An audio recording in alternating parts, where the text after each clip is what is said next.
അസ്സാം വലൈക്കും dear friends. ഇന്നത്തെ നമ്മുടെ സ്പെഷ്യൽ നിങ്ങൾ ആരും ഇതുവരെയും ട്രൈ ചെയ്ത് നോക്കിയിട്ടില്ലാത്ത ഒരു അടിപൊളി വെറൈറ്റി റെസിപ്പിയാണ്. നമ്മുടെ ഈ വീഡിയോ കണ്ടുകൊണ്ടിരിക്കുന്ന സമയത്ത് നിങ്ങൾക്ക് ഇഷ്ടപ്പെടുകയാണെങ്കിൽ ഒന്ന് ലൈക്ക് ചെയ്തേക്കണേ. അതുപോലെ തന്നെ നമ്മുടെ ഈ ചാനൽ ആദ്യമായിട്ട് കാണുന്നവരും ഇതുവരെയും സബ്സ്ക്രൈബ് ചെയ്യാത്തവരും പ്ലീസ് ഒന്ന് സബ്സ്ക്രൈബ് ചെയ്തേക്കണേ. ഞാനിടുന്ന വീഡിയോസ് ഉടനടി കിട്ടുന്നതിനായി സബ്സ്ക്രൈബ് ബട്ടന്റെ തൊട്ടടുത്ത് കാണുന്ന ബെല്ലൈക്കൺ കൂടി ക്ലിക്ക് ചെയ്തിട്ട് ഓൾ എന്ന ഓപ്ഷൻ എനേബിൾ ചെയ്യാനും മറക്കല്ലേ.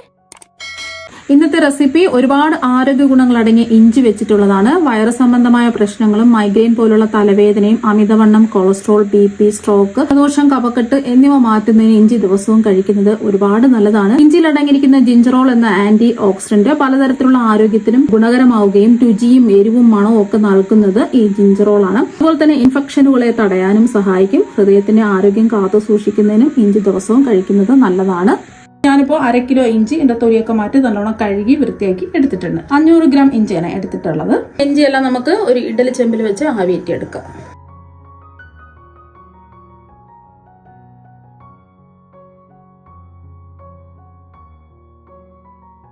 ഇനി ഇതിലേക്ക് നമ്മൾ 100 ഗ്രാം തൊലിയൊക്കെ മാറ്റി കഴുകി വൃത്തിയാക്കി എടുത്ത വെളുത്തുള്ളി അല്ലികളും കൂടി ഒന്ന് ആവിയേറ്റി എടുക്കാം.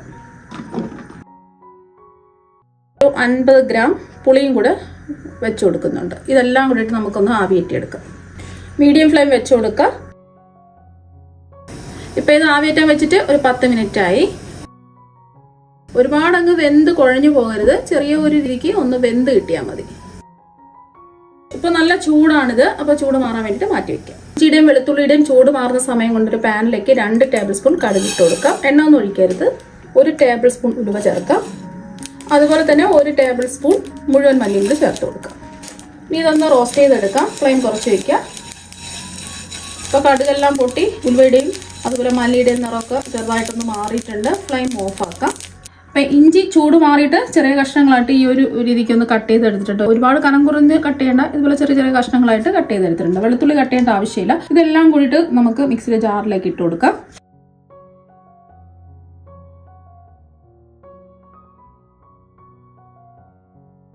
എല്ലാം ഒന്ന് ഇട്ട് കൊടുത്തതിന് ശേഷം ആവശ്യത്തിനുള്ള ഉപ്പ് ചേർത്ത് കൊടുക്കാം. ഞാനിപ്പോൾ ഒരു 2 ടീസ്പൂൺ ഉപ്പാണ് ചേർത്ത് കൊടുക്കുന്നത്.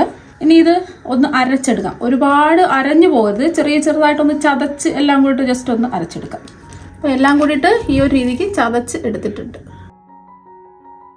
ഉലുവയുടെയും കടുകിന്റെയും മല്ലിയുടെയും ഒക്കെ ചൂട് മാറിയിട്ടുണ്ട്. മിക്സിയിൽ ചെറിയ ജാറിലിട്ട് തരിതരിപ്പായിട്ട് ഒന്ന് പൊടിച്ചെടുക്കാം. ഈ ഒരു രീതിക്ക് പൊടിച്ചിട്ടെടുക്കാം. ഇനി ചൂടായി കിടക്കുന്ന ഒരു ഓട്ടുരുളിയിലേക്ക് ഒരു 1/4 കപ്പ് നല്ലെണ്ണ ഒഴിച്ചു കൊടുക്കുക. നല്ലെണ്ണ തന്നെ എടുക്കുക.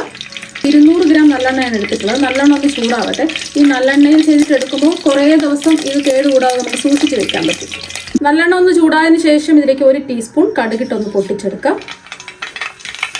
കടുകെല്ലാം ഒന്ന് പൊട്ടിയതിന് ശേഷം വെളുത്തുള്ളി അരികൾ 2-3 കഷ്ണങ്ങളായിട്ട് കട്ട് ചെയ്തെടുത്തതാണ്. ഒരു 12 എണ്ണം എടുത്തിട്ടുണ്ട്. ഇതിലേക്ക് ആവശ്യത്തിനുള്ള കറിവേപ്പില ചേർക്കാം. ഇപ്പോൾ വെളുത്തുള്ളി എല്ലാം ഒന്ന് മൂത്ത് വന്നിട്ടുണ്ട്. ഫ്ലെയിം കുറച്ച് തന്നെ വെക്കാം. വെളുത്തുള്ളി എല്ലാം മൂത്ത് വന്നതിന് ശേഷം ഇതിലേക്ക് ഒരു 1/2 ടീസ്പൂൺ കായപ്പൊടി ഇടാം. അതുപോലെ തന്നെ ഒരു 2 ടേബിൾ സ്പൂൺ കാശ്മീരി മുളക് പൊടി കൂടി ചേർത്ത് കൊടുക്കാം. ഒന്ന് ഇളക്കി കൊടുക്കാം. പൊടിയുടെ പച്ചമുളകൊക്കെ ഒന്ന് മാറി കിട്ടുന്നവരെ ഒന്ന് ഇളക്കി കൊടുക്കാം. ഒരു 10 സെക്കൻഡ് ഇളക്കി കൊടുത്ത് മുളക് പൊടിയുടെ പച്ചമുളകൊക്കെ ഒന്ന് മാറിയിട്ടുണ്ട്. എരിവുള്ള മുളക് പൊടിയാണെന്നുണ്ടെങ്കിൽ കുറച്ച് മുളക് പൊടി ചേർത്ത് കൊടുത്താൽ മതി. നമ്മൾ ആദ്യം അരച്ച് വെച്ചില്ലേ ഇഞ്ചി, വെളുത്തുള്ളി, പുളി എല്ലാം കൂടിയിട്ട് ഇതിലേക്ക് ചേർത്ത് കൊടുക്കുക. ഇനി എല്ലാം ഒന്ന് യോജിപ്പിച്ചെടുക്കാം. എല്ലാം ഒന്ന് ഇളക്കി കൊടുത്തു.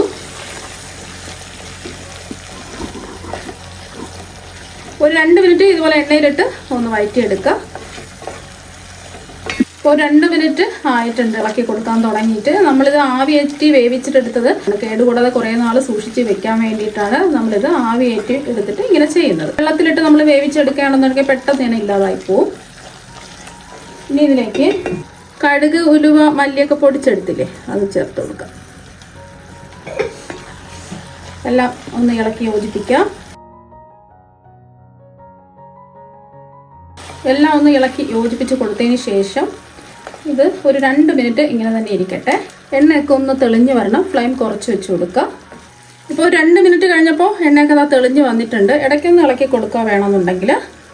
ഇനി ഇതിലേക്ക് നമ്മൾ ചേർത്ത് കൊടുക്കുന്നത് 1 ടേബിൾ സ്പൂൺ പൊടിച്ച ശർക്കരയാണ്. ആ ശർക്കരയും കൂടി ചേർക്കുമ്പോഴാണ് ഇതിന് പ്രത്യേക ഒരു ടേസ്റ്റ് ഉണ്ടാകുന്നത്. 1-2 ടേബിൾ സ്പൂൺ ശർക്കര ചേർക്കാം. വീണ്ടും ഇളക്കി കൊടുക്കാം. ഈ ഒരു സമയം ഉപ്പൊക്കെ ഉണ്ടോ എന്ന് ചെക്ക് ചെയ്യുക. ഉപ്പ് കുറവാണെന്നുണ്ടെങ്കിൽ ഉപ്പ് ചേർത്ത് കൊടുക്കാം. എല്ലാം ഒന്ന് മിക്സ് ചെയ്തെടുത്തു. ഇത്രയേ ഉള്ളൂ. അപ്പോൾ അത് നല്ല ചൂടല്ലേ, ഇത് ചൂട് മാറാൻ വേണ്ടിയിട്ട് നമുക്ക് മാറ്റി വയ്ക്കാം.